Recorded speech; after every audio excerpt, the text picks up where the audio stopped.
कोई हमारा बाल उखाड़ने का कोशिश कीजिए ना, अगर बारात का पहाड़ उसका खाल नहीं उखाड़ गया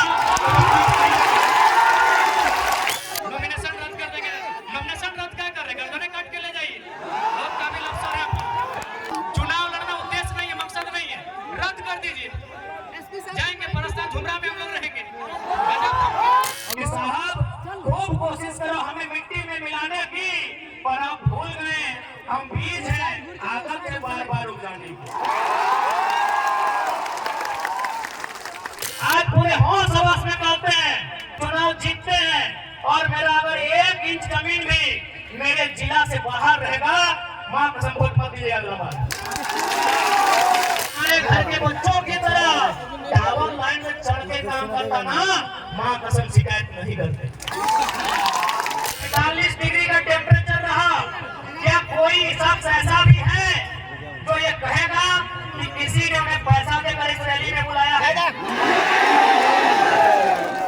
यदि कोई महत्व के इतना ही हितेशी लागू है तो बुढ़ा जैसे हमें जलसर महत्व टिकट में कहा करेगा नहीं। लोग पारसनाथ का नाम सुनते हैं और हालत खराब होने लगता है, होने दीजिए। है भाई मेरा गार्जियन है तो है तभी तो गरज के अकड़ के चलते हैं। कोई हमारा बाल उखाड़ने का कोशिश कीजिए ना, अगर बारात का पहाड़ उसका खाल नहीं उखाड़ गया।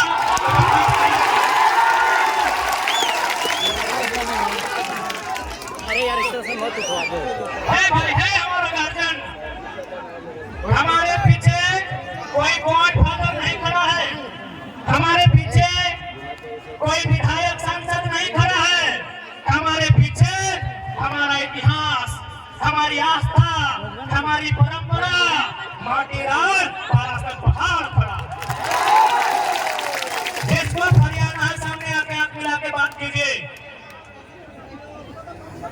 इसलिए आज आपको हम संदेश देंगे हिलाइए मत कि 1 इंच भी जमीन अगर मेरे क्षेत्र से बाहर आप सुनेंगे, हम आपसे वादा करते हैं, हम अगर आप प्रमाण दे देंगे, हम दोबारा आपके पास में वोट मांगने नहीं जाएंगे। आज 25 जून का दिन होगा, 25 जून एकदम भरकर गर्मी का महीना, माफ कीजिएगा 25 मई का दिन होगा, एकदम शनिवार का दिन होगा और सूरज का प्रकोप होगा। आप गर्म से झुलसते हुए आपके बदन में आग का गोला बरसेगा, आपके सर से आपके बदन से पसीना टपकेगा। आप 2 घंटा कतार में खड़ा होंगे, आप 2 घंटा कतार में खड़ा होकर वोट करेंगे। एक बात बताइए, इतनी आग जैसा गर्मी को अपने शरीर में झेलकर अपने बच्चों के लिए वोट करेंगे या सांसद प्रत्याशी जो है उनके बच्चों के भविष्य के लिए वोट करेंगे? आज बहुत सारे लोग हमें कहते हैं कि आप नेताओं के पीछे हाथ धो के क्यों पड़े हैं।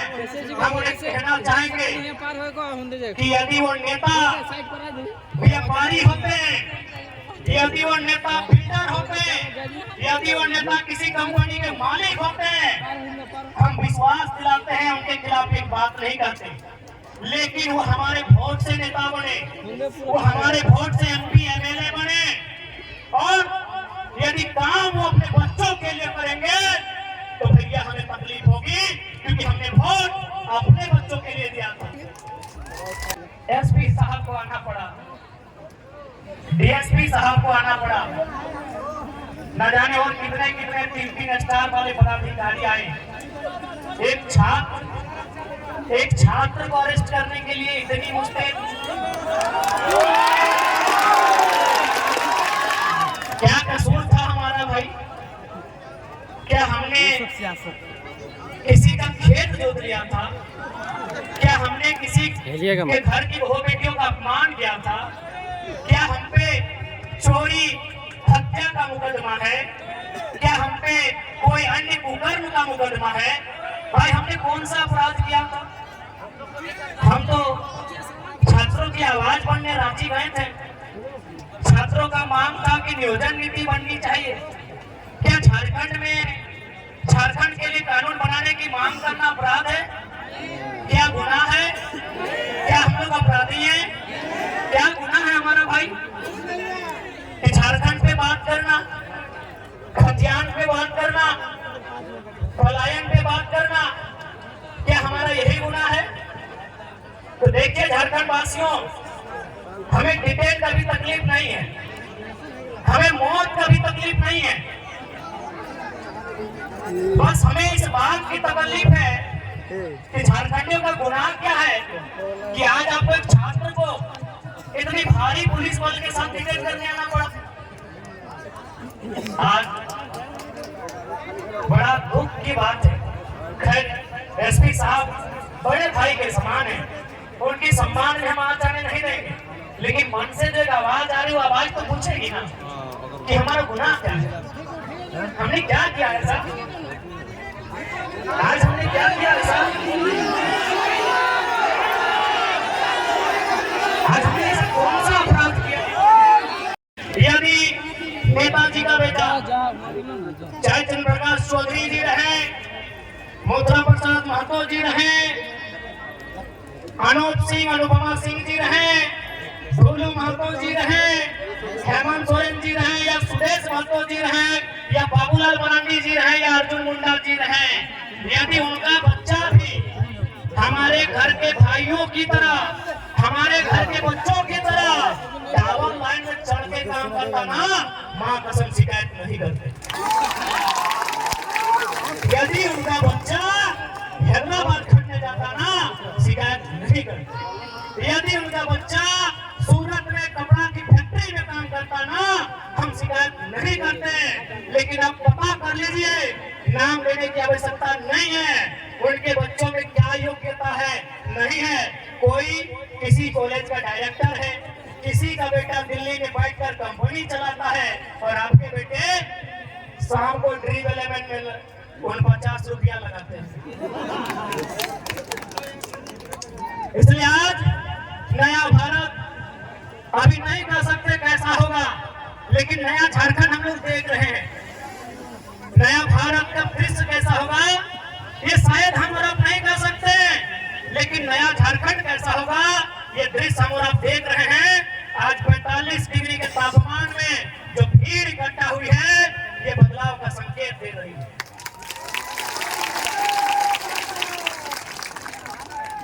इसलिए आज ध्वनि के बीच स्पष्ट क्या चाहो, और साथ ही साथ ध्वनि मन में एक सवाल आओ कि हमने की काम करवाई, तो पहला काम कहना चाह रहे हैं कि अगर हम लोग जीतेंगे तो क्या हो सकता है, क्या कर सकते हैं। आप 25 मई को जिस दिन वोट देने के लिए जाएंगे, 25 मई को जिस दिन अपने घर से वोट देने के लिए जाएंगे, एक काम कीजिएगा, आप अपने घर से अपने मतदान केंद्र की दूरी को नाप लीजिएगा। मतदान केंद्र यानी जहां आप वोट देने जाएंगे, किसी मिडिल स्कूल में, किसी पंचायत भवन में, किसी आंगनबाड़ी में, आपके घर से जहां भी आप वोट देने के लिए जाएंगे वहां की दूरी नाप लीजिएगा। क्योंकि हम लोग जो पहला काम करेंगे वो काम ये होगा कि जितनी दूरी पर जाके आप हमें वोट देंगे, उसकी आधी दूरी पर हम लोग संसद लाइब्रेरी की स्थापना करेंगे। उसकी आधी दूरी पे एकदम ऑन दी रिकॉर्ड कहते हैं, लाइव चल रहा है, मीडिया रिकॉर्ड कर रही है। गिरिडीह लोकसभा में 22 का बूथ आते हैं। सौगंध इस गिरिडीह लोकसभा की मिट्टी की, सौगंध झारखंड की जनता का। हम लोग तो पहला काम करेंगे कि हम लोग संसद लाइब्रेरी की स्थापना करेंगे, और वो लाइब्रेरी चार चंदन क्यारी में नहीं होगा। वो लाइब्रेरी जहां आपका काम है, जितनी दूरी पर आपका वोट वाला बूथ होगा, उसकी आधी दूरी में वो लाइब्रेरी की स्थापना की जाएगी। ये हम लोग पहला काम करेंगे, क्योंकि मेरा मानना है कि शिक्षा असल कारण है हमारी मुक्ति का। आज यहाँ जितने लोग बैठे हैं सभी मिडिल क्लास फैमिली के लोग हैं। आज जितने लोग बैठे हैं 2-4 लोग ऐसे होंगे जिनके परिवार में शायद कोई डॉक्टर होगा, कोई वकील होगा, कोई इंजीनियर होगा, कोई दरोगा होगा, यानी सभी हम मिडिल क्लास फैमिली से आते हैं। यानी हम लोग को मालूम है कि हमारे घर की जो स्थिति है, हमारे किचन की जो स्थिति है, हमारे चूल्हे की जो स्थिति है, उसे अगर हमें उन्नति के रास्ते में लेकर जाना है तो पहला काम करना होगा, अपने बच्चों को इतना पढ़ाना होगा, इतना पढ़ाना होगा कि अपने दम पर वो अपनी गरीबी रेखा को पार सके। आप सभी जानते हैं। बाकी देखिए यही बड़ी बड़ी इमारतें हैं, चास में, बोकारो में, सेक्टर में कहीं 12 तल्ला है, कहीं 15 तल्ला है, कहीं 20 तल्ला है। आप अपने सर पे 18 के जगह अगर 36 ईंटा भी ढोने का काम कीजिएगा ना, तो आज मजदूर दिवस है। आप जानते हैं मजदूर की स्थिति क्या है। इसीलिए आप एजुकेशन को आपको महत्व देना होगा। आज आपके बीच एक नन्हा सा लड़का, आज आपके बीच एक साधारण सा लड़का, आज आपके बीच एक कल का लड़का यदि आज यहाँ अपने आप को लेकर आया है तो पावर ऑफ एजुकेशन। पढ़े लिखे हैं, चीजों की जानकारी है, इसीलिए आप हमें सुन रहे हैं और सुन नहीं रहे हैं। गिरिडीह से भारी मतों से विजय बनाने जा रहे हैं, क्योंकि आपको मालूम है कि गिरिडीह में अगर कोई दमदार आवाज रखेगा तो आपको मालूम है वो कौन रखेगा। गिरिडीह लोकसभा रहे या कोई सीट रहे, आपको मालूम है वो आवाज हमारे दल के लोग रखेंगे, वो आवाज टाइगर जयराम महतो की सेना रखेगी, ये आपको मालूम है। क्योंकि हम कोयलांचल की धरती में खड़े हैं। धनबाद, बोकारो, गिरिडीह के सीमांकन क्षेत्र को, रामगढ़ होते हुए हजारीबाग के क्षेत्र को हम लोग कोयला का क्षेत्र कहते हैं। लेकिन आज आपको जानकारी देना चाहेंगे, इसी धनबाद बोकारो को जोड़ने का काम दामोदर नदी करती है। आपको जानकारी देना चाहेंगे कि हमारे झारखंड में 27% कोयला का खनन किया जाता है। शायद आप लोग जानते भी होंगे 27% कोयला अकेले झारखंड देता है। लेकिन आपको मालूम है हेडक्वार्टर कहाँ है? आपको मालूम है हेडक्वार्टर कहाँ है? कलकत्ता। कितना शर्म की बात, कितने दुर्भाग्य की बात कि कोयला हमारी जमीन पर और हेडक्वार्टर कलकत्ता। इसीलिए अगर गिरिडीह लोकसभा से जीतते हैं तो सदन में हमारा ये सवाल होगा कि आज के बाद से हेडक्वार्टर कलकत्ता नहीं, धनबाद या बोकारो होना चाहिए।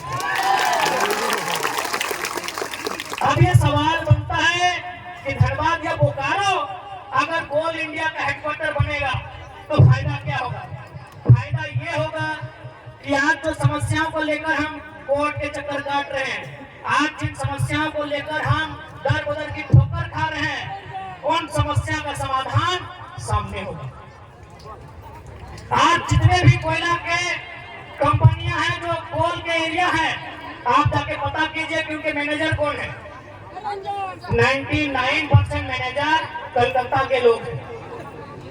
99% मैनेजर कलकत्ता के लोग हैं। यदि हेडक्वार्टर धनबाद या बोकारो आएगा तो मैनेजर झारखंड के लोग बनेंगे।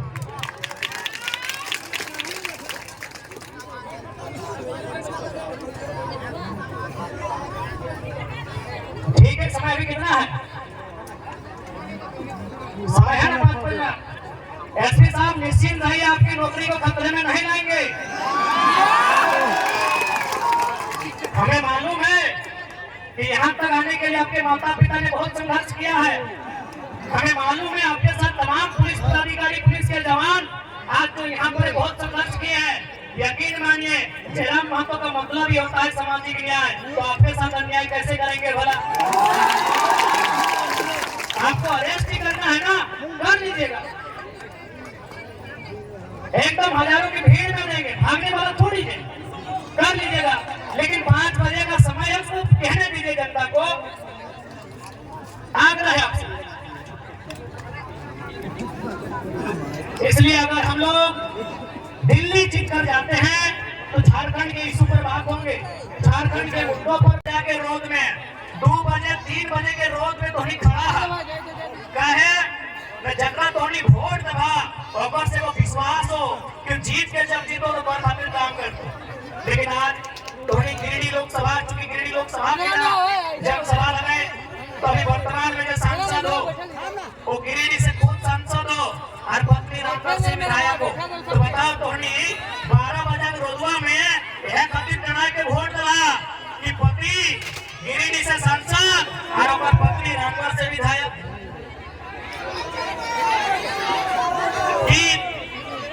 ये सिस्टम आपको स्वीकार है कि माननीय गिरिडीह से सांसद और पत्नी रामपुर से विधायक और कल को फिर उनका बच्चा फिर विधायक की तैयारी करेगा? क्या ये सिस्टम आपको मंजूर है? क्या ये सिस्टम आपको मंजूर है? हाँ कि ना? तो आधा जान के हाथ खड़ा हुए रहो। और बाद एगो प्रत्याशी हो मुद्रा बाबू, तोहनी के अगर कभी भी मौका मिलतो तो यह रोडवा में जो रोडवा धनबाद जाओ बोकारो से कपुरिया चिरुडी बंसिया पार करने बड़का बड़का तोरा लड़को की नहीं कोना ट्रेन पार है बस जैसे बाउंड्री खेले ना इसमें खेला पे। तो एक बात बताओ, ओकरा माननीय मुद्रा मातो जो वर्तमान में भी सरकार में है तो ओकरा हमें ये खातिर जिताइए कि झारखंड में बाउंड्री लगेता है और बहरियन के नौकरी ना मिलता। हमें ओकरा ये खातिर जिताइए कि झारखंड के बाहर बाउंड्री बनेता है, लेकिन वो की कर लो 4 उधार जाके देख ले 5 एकड़ 10 एकड़ 4 उधार अपन बाउंड्री बनाएगा। अब तोहनी के डिसाइड करना हो कि 12 बजे रोज में डराए के और बाल बच्चा के खातिर वोट देवा या अपन बाल बच्चा खातिर देवा। अब इधर तोहनी के डिसाइड करना हो। आज एक बात स्पष्ट कर दो, अगर बात पहले देखिए धनबाद के लोकसभा प्रत्याशी 1932 के अभियान के बात नहीं कर पा रहा भारतीय जनता पार्टी वाला श्री ढोलू बाबू जी, एक बात बताओ, जीत के ये मैच जीत के जब कोई अभियान के बात नहीं कर पा रहे हैं, जब कोई झारखंड के लोग के हक अधिकार के बात नहीं कर पा रहे हैं, जब कोई गरज के झारखंड के मुद्दा पे बात नहीं कर पा रहे हैं, तो तोहनी सांसद और विधायक के चुनाव काहे लड़ा भाई बताओ तो?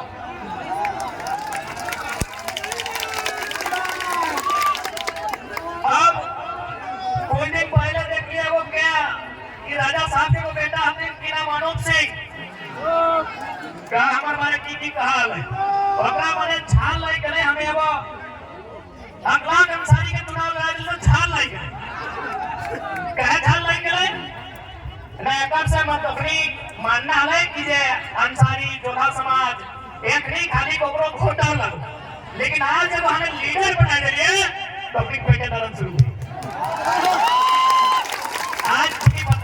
आज सबसे पहले हम अनुपता को एक संदेश देंगे कि सच में आप अगर अल्पसंख्यक अंसारी जोधा समाज के हितैषी हैं, क्योंकि आपके बाबूजी को भी 5 बार यही लोग विधायक बनाया है कर्मों से, आपको भी यही लोग विधायक बना, जैसे बनाया सब है लेकिन ज्यादा वोट यही लोग दिया है।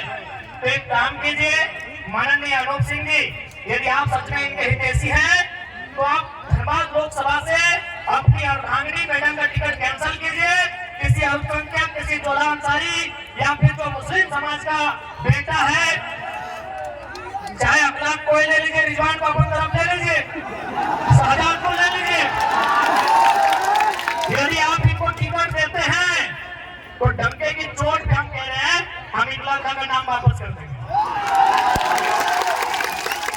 यदि अनूप जी में हिम्मत है, उसके बाद वो बोल रहे थे महत्व के बारे में, बोलो तो बोलबो नहीं करिया क्योंकि तोर बाप गया से चल के हलो इको भला करके को महत्व के दिल कितना बड़ा कि जे लोगवा चूड़ी के काम कर हलो, जे लोगवा पान आइन दे हलो, चपड़ी का सूर्य नारायण महतो तोर बाप के बैसाई लो 5 बार विधायक तो वो विधायक अब तो मेहरारू सांसद बने के तैयारी। तो यदि कोई महत्व के इतना ही हितैषी लागले तो बुढ़ा जैसे हमारे जलसर माता टिकट में खा करे दली जलसर माता नाम है ना देश में, तो एकनी की आफत भाई कि भाई जयराम मातो एक तड़का लड़का आज राजनीति के माहौल को बदल दिया है। अब तक हम लोगों को वोट बैंक बना के रखते थे, उनको दरी बिछाने का काम देते थे, उनसे झंडा ढोने का काम लेते थे, आप एक बात बताइए, युवा का मतलब क्या होता है? खाली दरी ढोना? युवा का मतलब क्या होता है? झंडा ढोना? जी नहीं। अब युवा केवल नायक नहीं बनेगा, अब समय